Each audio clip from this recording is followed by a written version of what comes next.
things are still a little blurry in my mind.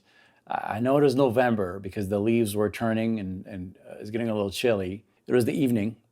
I had a long day at work. I can't remember exactly what happened. I think Sam was on duty that night. I can't remember. But I do remember coming back home and feeling like I needed to just chill and play guitar. So I grabbed my guitar, threw in a backing track. I think it was something in D minor blues, and I started to play my pentatonic licks. Everything was going smoothly, and then that's when it happened. I bended the forbidden note.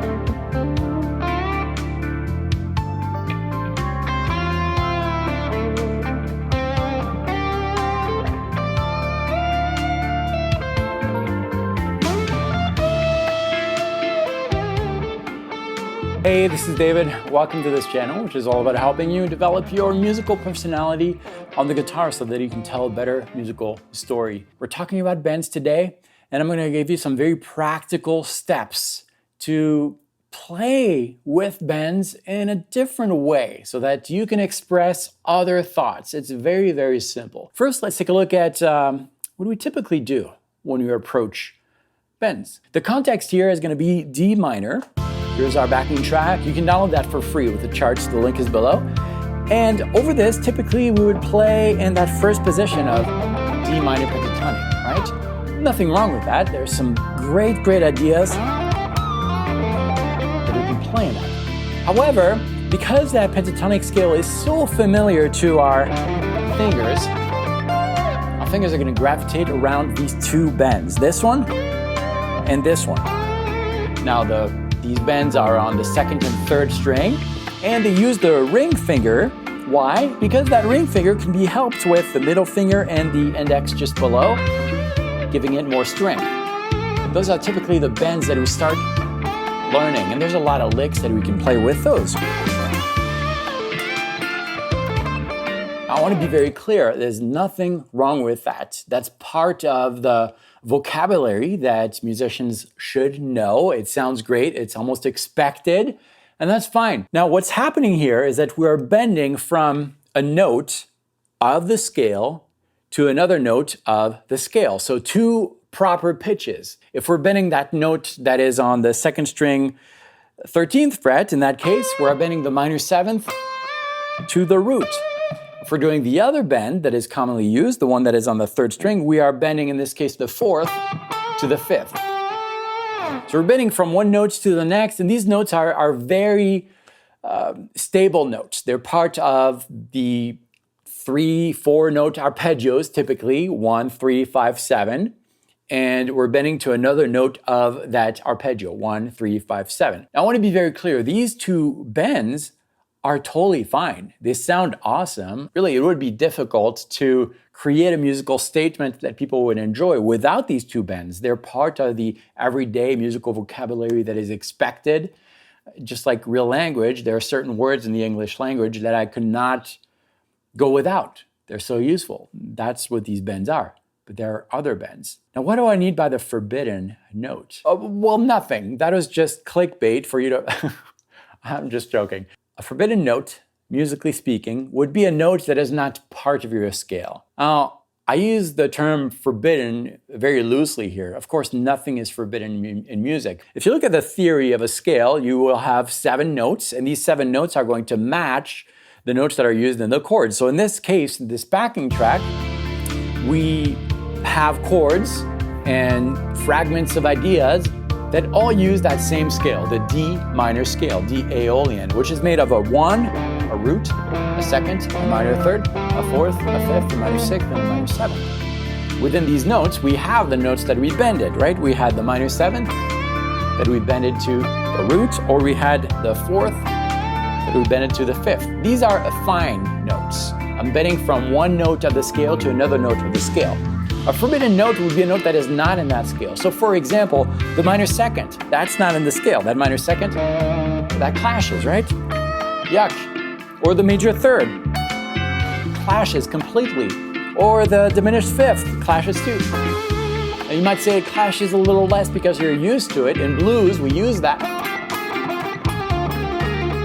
But it still sounds off, right? That's what I mean by a forbidden note. Now, what happens if you bend a forbidden note to a good note? Well, let's try that. Let's take, for example, the minor second. This one right here on the first string, 11th fret. If I play that, oh my gosh, horrible. Now, if I bend that to the next note it encounters within the scale, that'll be the major second. Wow. Not only wow because of the landing note, but wow because of the uncomfortable and then, ooh, nice. Adds tons of expression. If I do this within a musical statement, magic happens.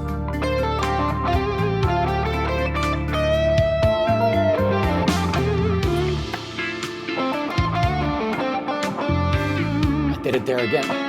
I bended the major seventh to the root.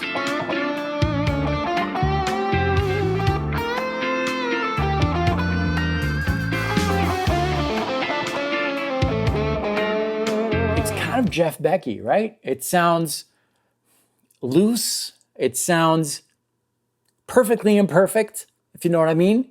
Very expressive. So how do we work on this? Well, I'm going to give you a practical, very scholar way of working on this. Let's take our minor pentatonic scale in its first position. And that minor pentatonic scale in its first position is made of 2 notes per string, and we're going to use the index, pinky, or index ring as follow. Index, pinky, index ring, index ring, index ring, index pinky, index pinky.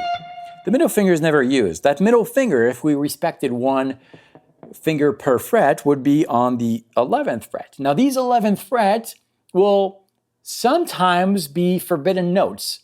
I say sometimes because, well, it's not forbidden on the second string. And I say sometimes because the minor pentatonic scale is a 5-note scale. It's not the full 7-note scale. We need to add 2 notes to that penta scale in order to have all the possible notes within our scale. And if I did that by completing that pentatonic scale in its first position, this is what we have. And you can see that that middle finger on the second string would be a correct note. Okay, back to our exercise. I have my minor pentatonic scale. I'm going to play the 2 notes per string pentatonic, string by string. So I'm going to start here with the index, pinky, and then my middle finger is going to play where it should fall, which is on the 11th fret, and I'm going to bend it to the next note of the scale. Do the same thing on the next string. Next one. So we're just doing half-step bends there, right? Here's where it changes, because if I do this, that middle finger falls on a good note. I'm still going to raise this, bend this to the next note it encounters within the scale, which would be right here, 13th fret.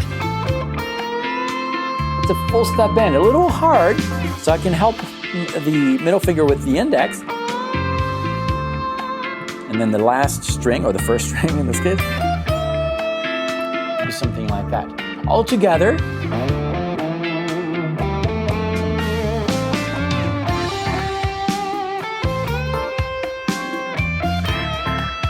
That's the kind of exercise that I have.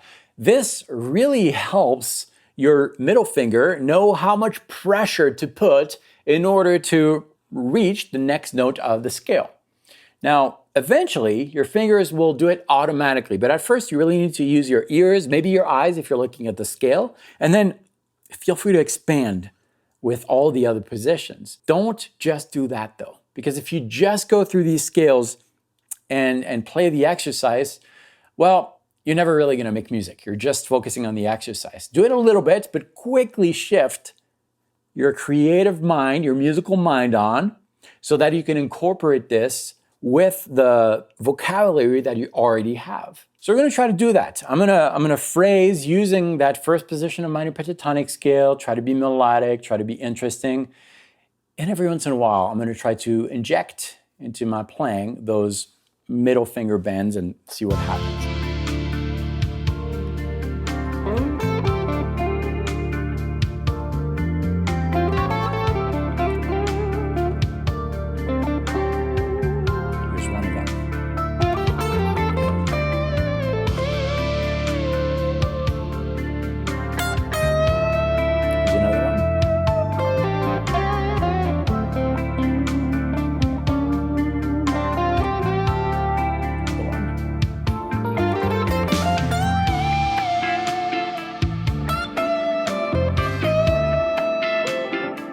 what if instead of bending that middle finger to reach the next note, which is, found within that position, what if we bended a note that is outside of that first position so that it sounds like a note within the position? Here's what I mean. If we look at our minor pentatonic scale position here, we have frets 10, 13, 10, 12, 10, 12, 10, 12, 10, 13, 10, 13. All those 10th frets here are the first notes we're playing. Those are in the scale. If we go one fret below, that's outside of the position, right?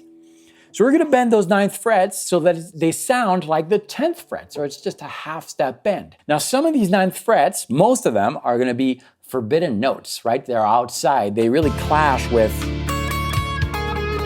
the scale. Except for the 3rd string 9th fret, which is the major 2nd, and that is part of the scale. But that's okay, we're still going to bend from there to reach the 10th fret.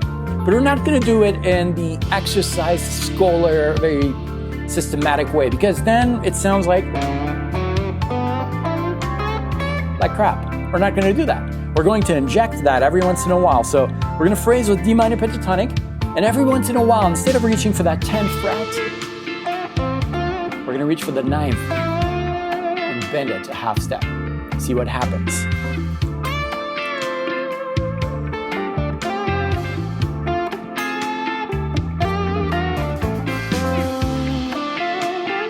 Sounds pretty good, right?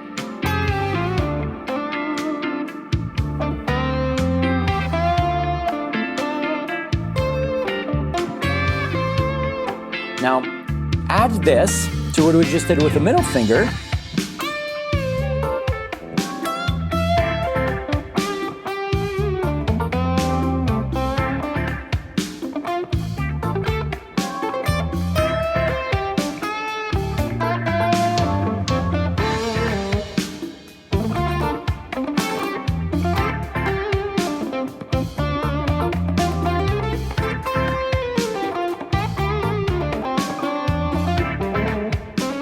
Just 2 ideas here that will lead to a lot more if you just spend a little bit of time on this concept. The backing track is available below with the charts, and also, if you liked this idea, you're going to love this. This right here is a sign up for more information on something I've been working on for a long time.